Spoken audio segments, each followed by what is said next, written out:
Today's episode is sponsored by Rev, the productivity powerhouse for content creators, journalists, market researchers, and more. Capture audio from anywhere, get AI-powered summaries and quotes, and leave security worries behind with Rev. Whether you're on the go or in the office, Rev's got you covered. Discover more at rev.com. Hi, I'm Kendall Kelton, and I'm your host today on The Rough Draft. Featuring honest conversations with folks from across the creative industry, The Rough Draft explores the creative process, tools, and resources used by some of the best in the business.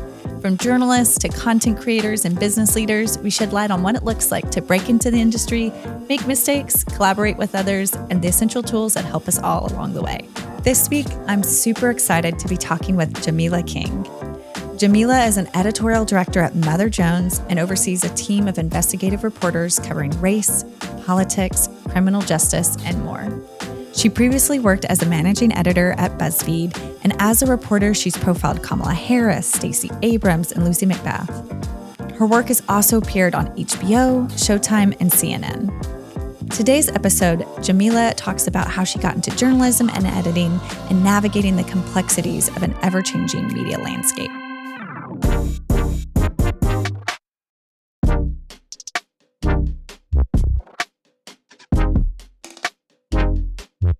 All right. Hi, Jamilah.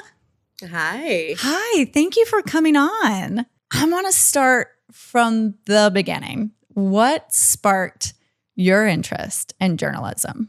Wow. So my interest in journalism began when I was quite young. I was in middle school. It was March of 1997. At the time, Stanford had this really incredible basketball team that was in their third straight Final Four, and they were led by a point guard named Jamilah Wideman. And I was like, I like her name, and also I like basketball.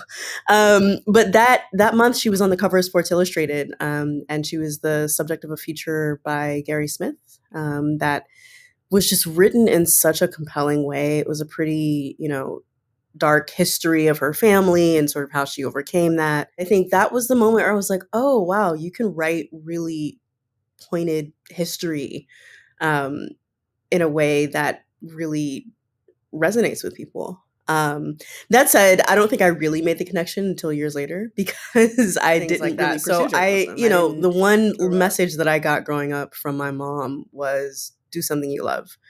And so that gave me a lot of freedom in thinking about what I wanted to do, but I couldn't figure out for the life of me what that was until I was in my early 20s. And so what was like that like spark that was like, okay, I'm going to do this now. Where did you go first? I went to Craigslist. That's where folks went back in the day. That's true.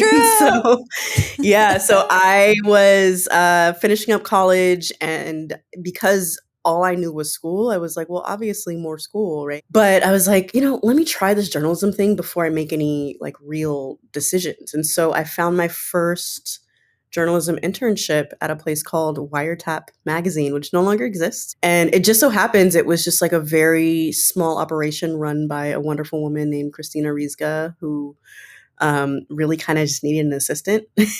And so we were working out of her house in San Francisco. And I loved it. I loved the fact that you get to read and write and get paid. That's really cool. So that's kind of when it clicked for me was in the early 2000s. And that was also a moment where, we were in this transitional moment in journalism where things were finally becoming digital. Blogs were a big thing. And so there was possibility because I like I said, I didn't go to journalism school. I didn't see myself as a traditional journalist, right? But I did read a lot. And I was really into music. I was really into culture. I was really into culture writing. And I've been hooked ever since. And then you transitioned to New York City. I moved to New York City when I was 26 years old. And it was all the things, right? It just so happened it was 2011. So this was right around the time when, social media was really taking off and there was suddenly a lot of opportunity in journalism. And so that's where I got to sort of be in the belly of the beast, so to speak, and just write and practice my craft. And then you transitioned to much larger publications. right? Yes. And so you were at Mike and your first stint at Mother Jones and Buzzfeed. So how did that transition go from being you were in this like cultural local kind of gig for a while to then being exposed on a much larger platform? That moment in journalism was really interesting because there was just so much opportunity, especially in New York City. And so I remember going to Mike.com's office for the first time. It was in the West Village, and it was this big open concept office with it was just fun. It was all the typical things you hear about startups. There was a bevy machine, there was free snacks, there was just a lot. There was this huge influx of capital into media, which I hadn't experienced before because my history was at smaller nonprofit or alt weekly publications. I was very skeptical of it, but also I saw the opportunity that it gave people. So, at Mike, I was able to meet some of the smartest people I know. And I was able to see kind of what happens when you just give a bunch of people money to create. And that was really cool. It was also extremely fast. So a lot of the work that we were doing was quick turnaround work. It was kind of feeding the beast, feeding social media, feeding Facebook specifically. And, as a young reporter, that's great because what you need at that stage is just reps. You need to get over yourself, get over the voice in your head telling you that, this sentence looks wrong or you'll never do this, right? You need to get over your inner critic.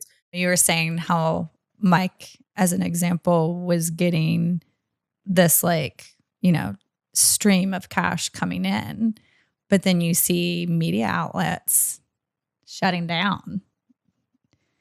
And you know that personally.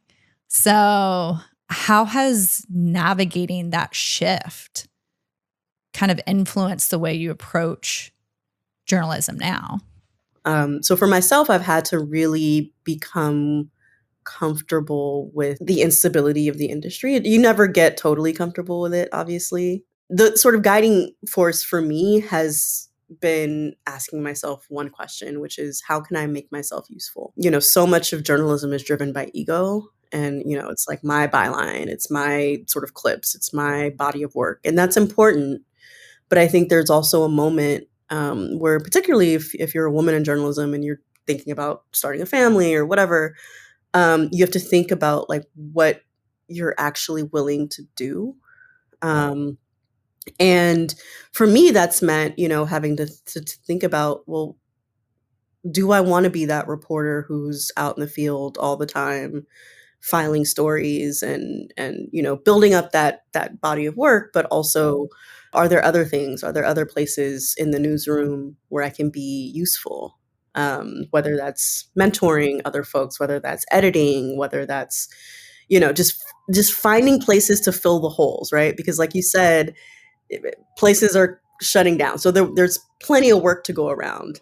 And not a lot of opportunity. So if you do find yourself with the opportunity to be in a newsroom, the question really is like, how can you make yourself useful and how can you kind of fight against that feeling of being stuck or feeling stuck, right? And feeling like you're giving into the cynicism, you're giving into like that is kind of how the machinery is designed to work right now, right? And so figuring out how to be flexible, figuring out how to adapt, figuring out how to look at changes in the industry not as threats but as opportunities is really hard and it takes some time, but that's been something that's been important to me. Mother Jones in particular is a nonprofit, which may come with its own kind of unique set of challenges. Y'all aren't necessarily throwing up a paywall to get to some of y'all's like investigative pieces. And so how does that differ from some of these like larger commercial outlets, like advantages or hurdles? Yeah. So at Mother Jones, we're a nonprofit, which means we do not rely solely on advertising to make revenue. And it also means that we have to be really selective in the types of stories that we pursue. We're not going to send 10 reporters to cover, a presidential, debate necessarily. But what it does mean is that we have to be really selective in figuring out, okay, so what is our unique angle here? What are our hardcore readers interested in. I think you have to be a little bit more scrappy.